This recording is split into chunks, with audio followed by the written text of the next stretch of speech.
Today, on this Friday, we are having our weekly recap of the situation in Mythic Plus, which will be one of our last ones we are going to have due to, well, how more stale things have gotten in Mythic Plus recently. The player base has been dwindling in Mythic Plus. There are fewer and fewer top level and high level keys being listed on a daily basis in Mythic Plus. This is like prime time, 7 p.m. EU, and you have like a handful, 3 or 4 keys above the 14 level in EU. But even for the normies, not even for the super top high level keys, the average play rate has gone down. To be fair, it is actually on the high end compared to previous seasons. It's still doing better than Dragonflight Season 4, Season 2 and Season 1, and is still comparable to the best season of Dragonflight, which was Dragonflight Season 3. So if you're purely talking about numbers, it's actually not that terrible in terms of play rate. However, we were hoping specifically for some changes after the latest balance tuning that happened before last reset. We mentioned things like nerfs to Prot Paladin, nerfs to Enhancement Shaman. You had some buffs to the underplayed mage hero talent of Frostfire for both Fire Mage and Frost Mage. You also had buffs to Windwalker Monk, to Feral Druid. So maybe you could have seen something change in Mythic Plus, perhaps not at the super top end, but at least notice some of these changes. Well, last week the changes were not noticed, definitely for Enhancement Shaman. What a surprise, even after being nerfed by almost 5% in all of their damage, they continue to be the best damager in the game. Talking about damager, you also have tanks, which at Protection Paladin has the highest damage, and even after getting nerfed in their damage, doesn't matter, they still have the highest damage as a tank in Mythic Plus. Perhaps the more surprising part has been the lack of an improvement for Windwalker, because Windwalker did get a decent enough buff. Actually, we were expecting, if they were being buffed by 5%, considering they were here to begin with, to rise all the way up here after receiving the buffs. They did not really, actually, in this week of Mythic Plus that ended a couple of days ago. What's even funnier is that if there was one spec that has consistently done better and better from the beginning of the season, which was Frost Mage, after the latest changes of Frost, buffing Frostfire and making it a stronger spec, at least a possible choice for Frost Mage are still defaulting to Spellslinger anyways. So that Frostfire buff hasn't really affected Frost Mage nearly as much. We have seen more of an improvement for the power of Frostfire when it comes to Fire Mage. But Fire Mage is doing worse than Frost right now in Mythic Plus. Now, talking about the meta, this was last week's meta. This is only a couple of days into this new week. We have continued pretty much the same standards and the same trends that we have gotten before of practically this past month, since we have seen the rise of Prot Paladin and Discipline Priest together with Enhancement Shaman as well. The nerfs haven't really changed anything. Okay, sure, if we want to be precise, Protection Paladin lost 3%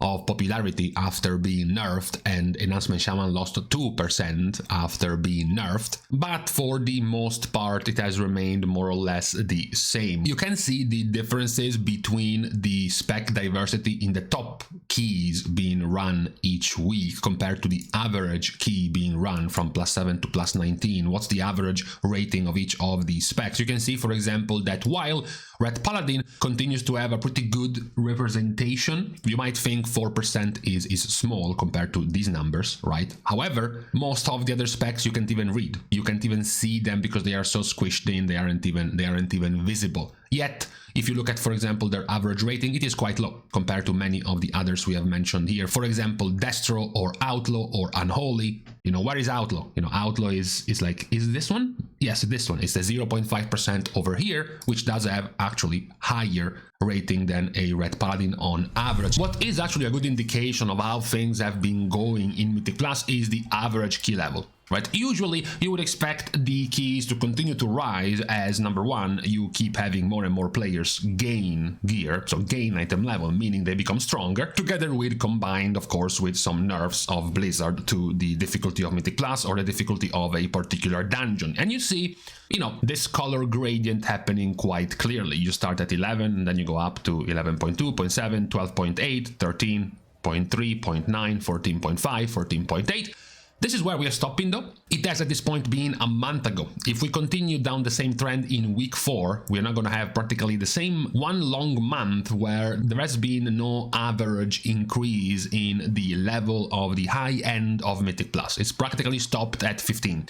15 with a few times, one key being done at 16 level. That seems to be the average so far at this level. And this is even technically when the meta became even more strict. Because as you can see by the colors of the DPS tanks and heal variety, it used to be way more green at the beginning of the season when players were trying to figure out what was strong and what wasn't, and then it gets into the yellow when players start getting more of an idea of who is powerful, and then as you start settling for a particular composition of 5 specs, it gets into the red, but you don't actually see that much improvement in your keys. We have mentioned a couple of the problems players have been having in Mythic Plus this season, from the annoyance of the time grind required for you to bring up alt characters, together with also the jump in difficulty from going to an 11 into a plus 12, and the fact that at the end of the day getting into a plus 12 doesn't actually give you anything better in terms of gear. You know, Blizzard could have made you gain more crests if you completed a plus 12, for example. Instead of 12 you could have gained 18 crests by doing a plus 12. Maybe it could have given you some shards that eventually, once you complete 4 of them, you combine them together into a socket. So at the very least you could do plus 12s, for example, to put sockets on your gear. None of that is there. So a lot of the incentive of many players, especially players outside of this meta range, practically only prot for tanks, discipline, and still Resto Shaman for healers, and just about 4 or 5 of the DPS specs, they find less and less of an incentive to be playing in Mythic Plus. It is also visible by the gap in the average score, right? If you go to healers, for example, the gap has gotten quite large from the 4 at the bottom. Even if you include Mistweaver, the gap is 150 points, almost 150 points away from Shaman. And Shaman itself is 130 points away from Discipline, which means that from the S tier spec, the average normie spec is about 360 average score behind, which is like one full level of keys below when it comes to healers. When it comes to tanks, well, this is even more clean. It's even more clean because they are all there, practically barely above 800 or barely below 800, and Prot Paladin is approaching 3100. So we're talking about another 300 something difference between the tank and the other non-meta tanks. When it comes to the DPS, of course, you have more of a shade of numbers because there is way more, of course. But looking at the bottom half, you know, starting from this point downwards, from the 2880 of Fury, and then going downwards to the 3.1 and above of the top 3, you have practically 220 plus score difference from the top DPS to the bottom DPS, which is, yes, it is not as big of a gap from the comparison of the tanks as well as the comparison of the healers. So you have more of an option for your DPS role compared to the other two, because they are a single spec. These DPS have 3 chances of making it into a group instead of a single one, but it is still a significant gap. So when you put all of these things together, the fact that the growth of the difficulty, or rather the stretching of the key levels, has sort of plateaued now around the plus 15 range without really increasing in practically a month of Mythic Plus, together with the meta, once again, of course, not that it's been that much different in previous expansions, honestly, the meta getting quite restrictive in terms of which specs you actually want to end up choosing to play in high keys. Add this the fact that rerolling to a different character takes you a big grind of 90 plus Mythic Plus keys to even cap your gilded crests. The general annoyance people find with the affix in Mythic Plus to lose 15 seconds on death, and the big gap in difficulty from plus 11 to plus 12, despite the fact that getting into a plus 12 doesn't actually improve your rewards by anything other than giving you more score. Compile this together with another problem we have been exploring in Mythic Plus, which has been the brutalization of tanks. How much more difficult and unforgiving tanking has become in Mythic Plus, and a few other annoyances like mandatory requirements of dispels, in particular poisons and curse dispels being required in dungeons. It has made this Mythic Plus season not You know, if we had to give a final rating, looking at the future at the beginning of the next season, it would probably be not that positive. It would be like a 5 out of 10 at best at the moment. You know, it started with a default rating of 8 out of 10 for removing all of the random affixes, removing all of the weekly changes, going from fortified to tyrannical and making the pushing weeks much more based on which good affixes you had at that particular week. So that was a very good start. Blizzard also brought back the Kiss Curse affix to give you a nice powerful boost in keys, you know, a buff to haste, to crit, or to mastery, you know, feeling good. And then it started having its rating chipped down by a bit, you know, by half a point or by a full point, because of all these things we have pointed out. The one coolest thing happening actually when it comes to the entirety of Mythic Plus soon is gonna be Break the Meta, the tournament that will start next reset, which will be about,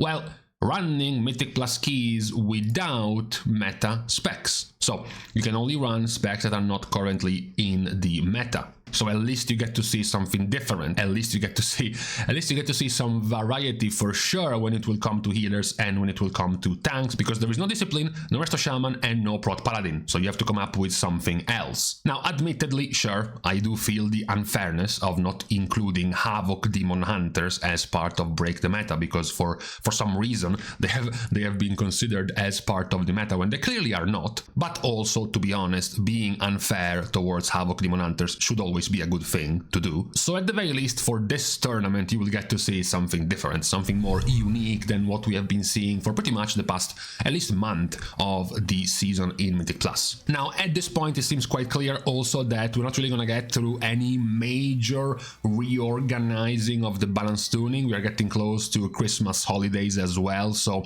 it's unlikely that Blizzard will be pushing out any major changes to the meta. We also already have pretty much all of the patch notes for 11.0.5, and there is no balance tuning there either. So by the 17th of December, there is no planned balance tuning. You can expect practically no changes throughout all of the Christmas holidays well into January. So this situation in the meta is planned to continue at the very least into the next month, into halfway through January. And at that point, halfway through January, you should be less than a month away or barely a month away from the release of the next season. So pretty much this is the meta we are expected to be seeing until the end of this first season, when it comes to Mythic Plus. So we can say, yes, we started with good intentions, we started with good ideas when it comes to Mythic Plus, but the current implementation of many of these ideas have sort of soured the overall experience for players. So at this point, once again, we have to hook ourselves up on Hopium with a tiny little tint of flavor of Copium for next season, hoping that Blizzard is learning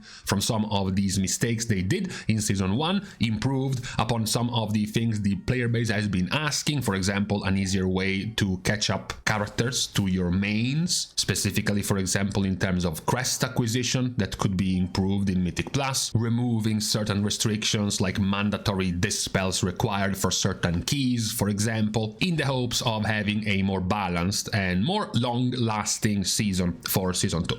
But for today, let's took off the Hopium reserves and leave each other to the rest of our Friday, which absolutely, of course, will have nothing to do with the release of the early access of Path of Exile 2, which in no way will go and impact the play rate of Mythic Plus this season. Now, with this out of the way, it is now time to leave each other. We're starting, of course, the goodbyes by thanking everyone for having watched the video, together with everyone else who has been supporting completely for free by liking and commenting down below, as well as subscribing to the channel itself. Now, with these things out of the way, thank you guys again for watching. See you guys tomorrow, and in the meantime, I still don't like this babysitting of players. Just put rewards, mounts, titles, achievements, and better discounts for gear at +12, +14, and +16 difficulty in Mythic Plus. This will give players way more incentive to keep pushing.